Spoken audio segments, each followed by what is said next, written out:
Hello നമസ്കാരം എല്ലാവർക്കും ചാനലിലേക്ക് സ്വാഗതം. ഇന്ന് നമുക്ക് സെറാങ് ഓഫ് റേണഗഞ്ചി എന്നുള്ള ലെസണിലെ ടെക്സ്റ്റുവൽ ക്വസ്റ്റ്യൻസ് പഠിക്കാം. ബിക്കോസ് സെറാങ് ഓഫ് റേണഗഞ്ചിയിലെ ക്വസ്റ്റ്യൻസ് ഒന്നും നമ്മളങ്ങനെ ഡിസ്കസ് ചെയ്തിട്ടുണ്ടായിരുന്നില്ല. ഐ തിങ്ക് ക്യാരക്ടർ സ്കെച്ച് മാത്രമേ നമ്മൾ പറഞ്ഞിട്ടുണ്ടായിരുന്നുള്ളൂ. അപ്പം ഞാൻ വിചാരിച്ചു ഇന്ന് ടെക്സ്റ്റുവൽ ക്വസ്റ്റ്യൻസും കൂടി അപ്ലോഡ് ചെയ്ത് കഴിയുമ്പോൾ നിങ്ങൾക്ക് സെറാങ് ഓഫ് റേണഗഞ്ചി എന്നുള്ള ചാപ്റ്റർ പഠിക്കാൻ ഈസി ആയിരിക്കുമല്ലോ. അപ്പോൾ അതിന് വേണ്ടിയിട്ടാണ് ടെക്സ്റ്റുവൽ ക്വസ്റ്റ്യൻസ് ആഡ് ചെയ്യുന്നത്. ആദ്യത്തെ 10 ക്വസ്റ്റ്യൻസാണ് നമ്മൾ ഇന്നത്തെ വീഡിയോയിൽ ഇൻക്ലൂഡ് ചെയ്തിട്ടുള്ളത്. അതുപോലെ അടുത്ത വീഡിയോയിൽ അതിൻ്റെ ബാക്കിയുള്ള ഇമ്പോർട്ടൻറ്റ് പാരഗ്രാഫ് ക്വസ്റ്റ്യൻസും അതുപോലെ ഇമ്പോർട്ടൻറ്റ് ആക്ടിവിറ്റീസും നമുക്ക് ഡിസ്കസ് ചെയ്യാം. അപ്പോൾ എല്ലാവർക്കും ചാനലിലേക്ക് സ്വാഗതം. അപ്പോൾ എൻ്റെ ചാനൽ ആദ്യമായിട്ടാണ് കാണുന്നതെങ്കിൽ ഞാൻ +1, +2 ഡിഗ്രി സ്റ്റുഡൻസിന് വേണ്ടിയിട്ടുള്ള ക്ലാസ്സസും നോട്ട്സും ഒക്കെ തന്നെയാണ് അപ്ലോഡ് ചെയ്യുന്നത്. ഇപ്പം നമ്മൾ +1 സ്റ്റുഡൻസിന് വേണ്ടിയിട്ട് ഒരു ഫോക്കസ് ഏരിയ റിലേറ്റഡ് ആയിട്ടുള്ള റിവിഷൻ ക്ലാസ് സ്റ്റാർട്ട് ചെയ്തിട്ടുണ്ട്. ഏകദേശം 4-5 ക്ലാസ്സോളം നമ്മൾ അപ്ലോഡ് ചെയ്തിട്ടുണ്ട്. അപ്പോൾ അതെല്ലാം കണ്ടു നോക്കുക. അതുപോലെ തന്നെ നിങ്ങൾ എൻ്റെ നോട്ട്സും അതുപോലെ നമ്മുടെ ക്ലാസ്സസും ഒക്കെ കണ്ടു നോക്കുക. നിങ്ങൾക്ക് ഹെൽപ്ഫുൾ ആവുകയാണെങ്കിൽ തീർച്ചയായിട്ടും ചാനൽ സബ്സ്ക്രൈബ് ചെയ്യുക, ഫ്രണ്ട്സിനോടൊക്കെ പറയാം കേട്ടോ. അപ്പോൾ നമുക്ക് നേരെ നമ്മുടെ ക്വസ്റ്റ്യൻ ആൻസർ സെഷനിലേക്ക് കടക്കാം.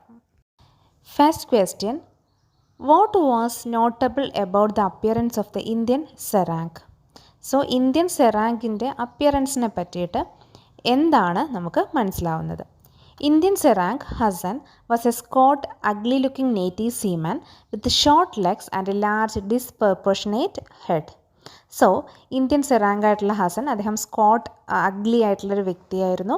അതായത് ഒരുമാതിരി വളഞ്ഞ് അതുപോലെ കാണുമ്പോൾ തന്നെ അങ്ങനെ നമുക്ക് ഒരു ഇഷ്ടം തോന്നുന്ന രീതിയിലുള്ളൊരു വ്യക്തി ആയിരുന്നില്ല. അദ്ദേഹം ഒരു കടലിനെ ഉപജീവന മാർഗത്തിന് ആശ്രയിക്കുന്ന ഒരു വ്യക്തിയായിരുന്നു അദ്ദേഹം. അദ്ദേഹത്തിൻ്റെ കാലുകൾ ഷോർട്ടായിരുന്നു. അതുപോലെ അദ്ദേഹത്തിൻ്റെ ശരീരത്തിന് ചേരുന്ന രീതിയിലുള്ളൊരു തലയും ആയിരുന്നില്ല. ഓക്കെ, അങ്ങനെ ഒരു വ്യത്യസ്ത രൂപത്തിലുള്ള വ്യക്തിയായിരുന്നു ഇന്ത്യൻ സെറാങ് ആയിട്ടുള്ള Hassan. Second question, who were the passengers on the Ranaganji? So റേണഗഞ്ചിയിലെ പാസഞ്ചേഴ്സ് ആരൊക്കെയായിരുന്നു? The passengers on the Ranaganji were tourists and pleasure seekers. So റേണഗഞ്ചിയിലെ പാസഞ്ചേഴ്സ് ടൂറിസ്റ്റുകളും അതുപോലെ വിനോദത്തിന് വേണ്ടി വന്നിട്ടുള്ളതുമായിട്ടുള്ള ആൾക്കാരായിരുന്നു. A large number of Anglo Indian army officers are also with them. അതിനോടൊപ്പം തന്നെ ഒരുപാട് ആംഗ്ലോ ഇന്ത്യൻ ആയിട്ടുള്ള, അതായത് ഇന്ത്യയിൽ താമസിക്കുന്നു എന്നാൽ അവരുടെ ജന്മദേശം എന്ന് പറയുന്നത് വിദേശ രാജ്യങ്ങളായിരിക്കും. അപ്പോൾ അങ്ങനത്തെ ആർമി ഓഫീസേഴ്സും ഈ ഒരു ഷിപ്പിൽ ഉണ്ടായിരുന്നു. Many of whom accompanied by their wives and families. So അവരുടെ കൂടെ പലരുടെയും കൂടെ വൈഫും ഫാമിലിയും ഉണ്ടായിരുന്നു. ഓക്കെ, അപ്പം അതാണ് സെക്കൻഡ് ക്വസ്റ്റ്യൻ്റെ answer. Now third question, who was Miss Job Smith? Right a short character sketch. അപ്പോൾ ഇത് ഇമ്പോർട്ടൻ്റ് ആണ്. ജോബ് സ്മിത്ത് ആരാണ്? അവരുടെ ക്യാരക്ടർ സ്കെച്ച് എഴുതാൻ വേണ്ടിയിട്ടാണ് പറഞ്ഞിട്ടുള്ളത്. Miss Job Smith or March job Smith was A trusting person, obviously over 30. So 30 വയസ്സുള്ള ഒരു സ്ത്രീയാണ് ജോബ് സ്മിത്ത് എന്ന് പറയുന്ന ആ ഒരു particular lady. She got up in a dashing style to look younger. അപ്പോൾ എപ്പോഴും ചെറുപ്പക്കാരിയായിട്ടിരിക്കാൻ വേണ്ടിയിട്ട് അണിഞ്ഞൊരുങ്ങി നടക്കുന്ന പ്രകൃതമുള്ള ഒരു സ്ത്രീയാണ്. She was not only a snob but a bore and an assertive person. ഒരു ഒരുങ്ങി നടക്കുന്ന ഒരു പൊങ്ങച്ചക്കാരിയേക്കാളും കൂടുതൽ വളരെ ബോറിംഗ് ആയിട്ടുള്ള ക്യാരക്ടറുള്ള ലേഡിയാണ് Job Smith.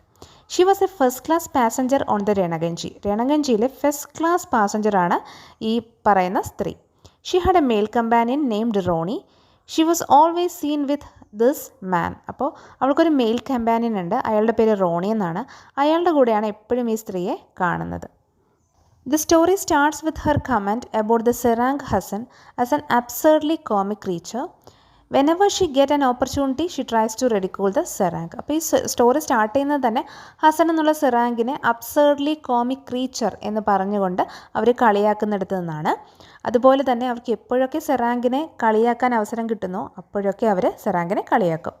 Her boring dominating nature can be seen here. അവരുടെ വളരെ ബോറിംഗ് ആയിട്ടുള്ള ഡോമിനേറ്റിംഗ് നേച്ചർ, എല്ലാത്തിൻ്റെയും മുകളിൽ നിൽക്കുന്ന അല്ലെങ്കിൽ എല്ലാത്തിനെയും ഡോമിനേറ്റ് ചെയ്യുക, ഭരിക്കുക എന്നുള്ള ആ ഒരു ആറ്റിറ്റ്യൂഡാണ് നമുക്കിവിടെ കാണുവാനായിട്ട് സാധിക്കുന്നത്. At the end of the story, she asks the narrator whether he had kept the serang in a cage. The narrator gave her a befitting reply. ഈ ഒരു സ്റ്റോറിയുടെ ലാസ്റ്റ് നമുക്ക് കാണാം, നറേറ്ററിനോട് അവർ ചോദിക്കുന്നു, സെറാങ്കിനെ ഇത്രയും നാൾ നിങ്ങൾ കേജിലിട്ടിരുന്നതാണോ എന്ന് ചോദിക്കുന്നു. അതിന് കറക്റ്റായിട്ടുള്ള റിപ്ലൈയും നറേറ്റർ കൊടുക്കുന്നുണ്ട്. He said that he had kept the serang in a cage but all the animals were outside. അദ്ദേഹം പറഞ്ഞ എന്താണ്, ഞാൻ സെറാങ്കിനെ കേജിലിട്ടിരുന്നതാണ്, കാരണം എല്ലാ മൃഗങ്ങളും പുറത്തുണ്ട്, അതുകൊണ്ട് സെറാങ്കിനെ ഞാൻ കേജിലിട്ടിരുന്നതാണ് എന്ന് ഇവരെ കളിയാക്കുന്ന രീതിയിൽ ആര് പറഞ്ഞു, നമ്മുടെ നറേറ്റർ സംസാരിച്ചു. He meant that she was an animal with her rude remark about people. It was an apt reply to her shallow judgmental attitude. അപ്പോൾ നമ്മുടെ നമ്മുടെ നറേറ്റർ ഉദ്ദേശിച്ചത് എന്താണ്, അവരൊരു അനിമലാണ് എന്നാണ് നറേറ്റർ ഉദ്ദേശിച്ചത്. അവരുടെ ഇങ്ങനത്തെ വൃത്തികെട്ട സ്വഭാവം കൊണ്ടാണ് നറേറ്റർ അങ്ങനെ പറഞ്ഞത്. ശരിക്കും ഇത് അവരുടെ ഷാലോ ജഡ്ജ്മെൻറ്റൽ ആറ്റിറ്റ്യൂഡിന് കറക്റ്റായിട്ടുള്ളൊരു റിപ്ലൈ ആണ്. What was the condition of the seamen who were brought by the serang to Cronin? അപ്പോൾ ക്രോണിൻ്റെ അടുത്തേക്ക് കൊണ്ടുവന്ന മറ്റ് ജീവനക്കാരുടെ അവസ്ഥ എന്തായിരുന്നു എന്നാണ് ചോദിക്കുന്നത്. The condition of the seamen who were brought by the serang to Dr. Cronin was very pathetic. So doctor ക്രോണിൻ്റെ അടുത്തേക്ക് വന്ന അല്ലെങ്കിൽ കൊണ്ടുവന്ന ആ മറ്റ് ജീവനക്കാരുടെ അവസ്ഥ വളരെ പതറ്റിക് ആയിരുന്നു. The seamen did not look well. അവരെ കാണുമ്പോൾ തന്നെ അറിയാം അവർക്ക് ശരിക്കും എന്തോ അസുഖമുണ്ട് എന്നുള്ളത്. They have fever, strong headache and severe bone pains. അവർക്ക് ഫീവർ ഉണ്ടായിരുന്നു, തലവേദന ഉണ്ടായിരുന്നു, അതുപോലെ ബോൺ പെയിൻ ഉണ്ടായിരുന്നു, അവരുടെ മസിൽസിനൊക്കെ പെയിൻ ഉണ്ടായിരുന്നു. ദേ ലുക്ക്ഡ് ഫ്രൈറ്റൺ ടു. അവർ വളരെയധികം പേടിച്ചിരുന്നതായിട്ട് നമുക്ക് മനസ്സിലാവുന്നു. Through the examination, doctor understood that both were fevered with thickly furred tongues. So, എക്സാമിനേഷനിലൂടെ അല്ലെങ്കിൽ പരിശോധനയിലൂടെ ഡോക്ടറിന് മനസ്സിലായി അവർക്ക് പനിയുണ്ടെന്നും അവരുടെ നാക്ക് വളരെയധികം കട്ടിയായിട്ടിരിക്കുകയാണ് എന്നുള്ളതും മനസ്സിലാവുന്നു.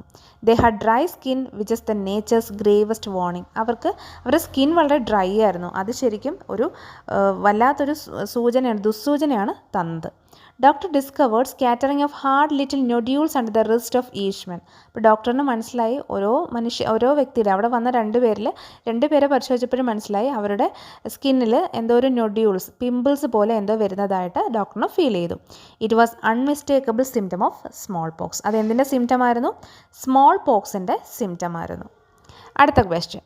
How did A.J. Cronin conclude that the seamen were infected with smallpox? എങ്ങനെയാണ് ക്രോണിൻ കൺക്ലൂഡ് ചെയ്തത് സീമെൻസിന് ശരിക്കും സ്മാൾ പോക്സ് ഉണ്ട് എന്ന് എങ്ങനെയാണ് കൺഫേം ചെയ്തത്? A.J. Cronin discovered scattering of hard nodules under the wrist skin of each man.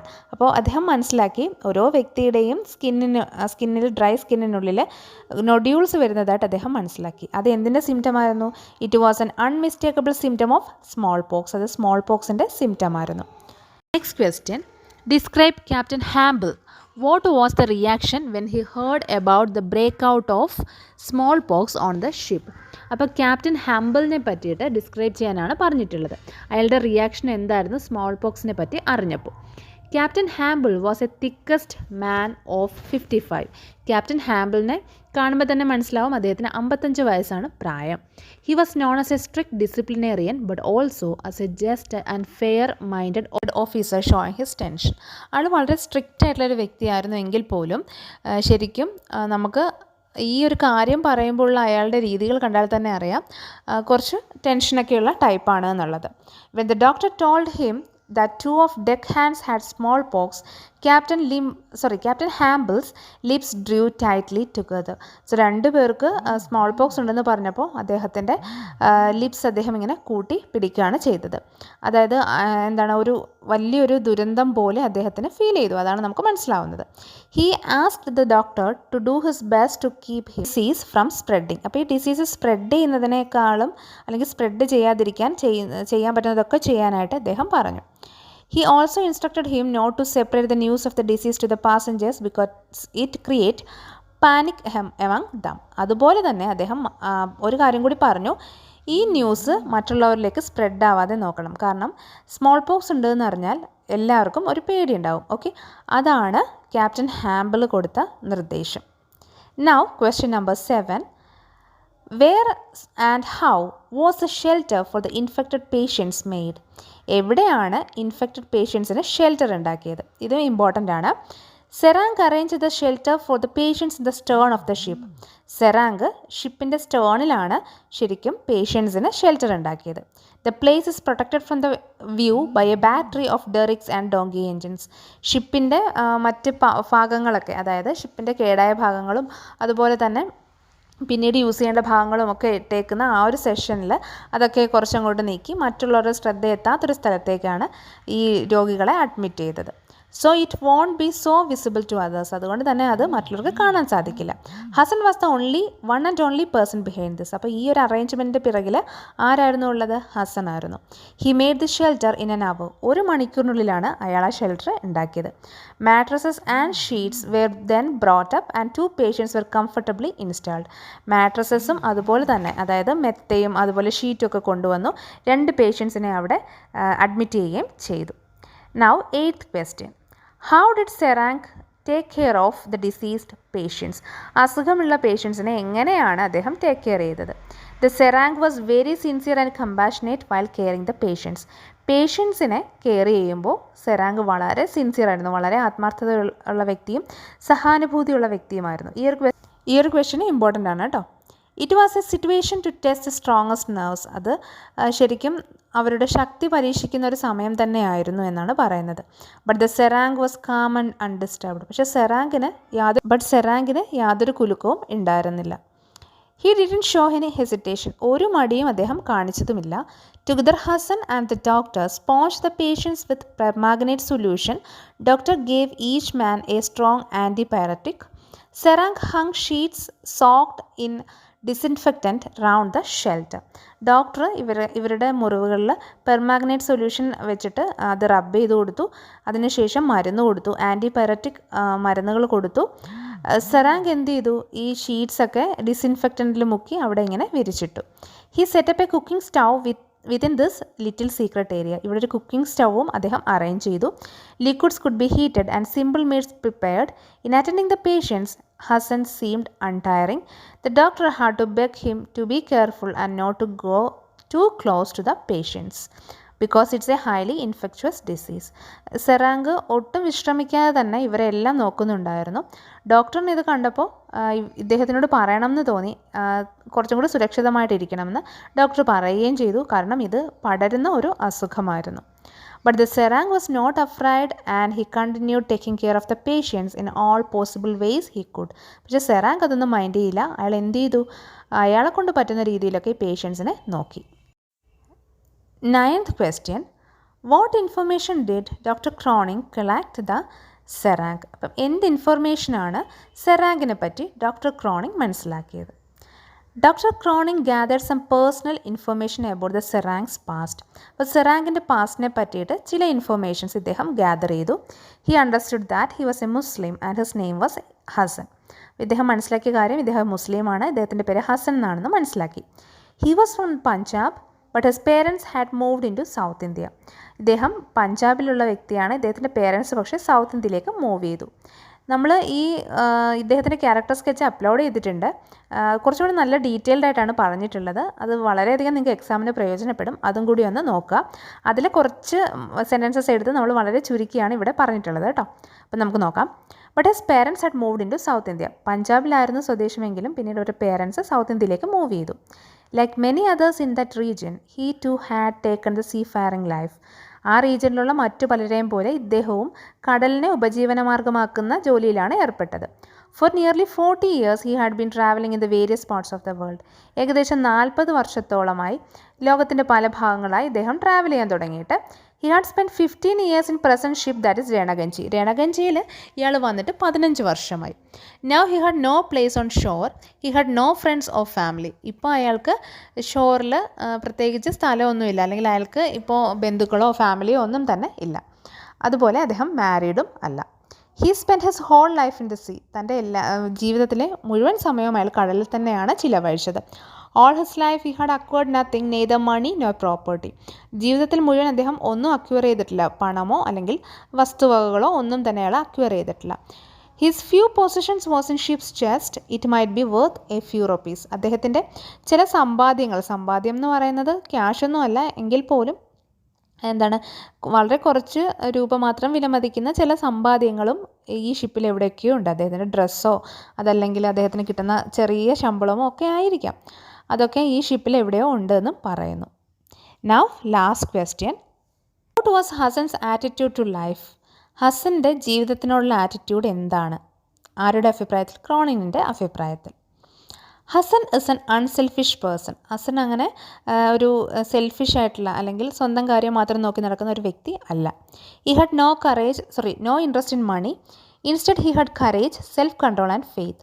അയാൾക്ക് പണത്തിൽ താല്പര്യമുണ്ടായിരുന്നില്ല. അയാൾക്ക് അത്യാവശ്യത്തിന് ധൈര്യവും സ്വയം നിയന്ത്രിക്കാനുള്ള കഴിവും അതുപോലെ തന്നെ വിശ്വാസമൊക്കെ ഉണ്ടായിരുന്നു.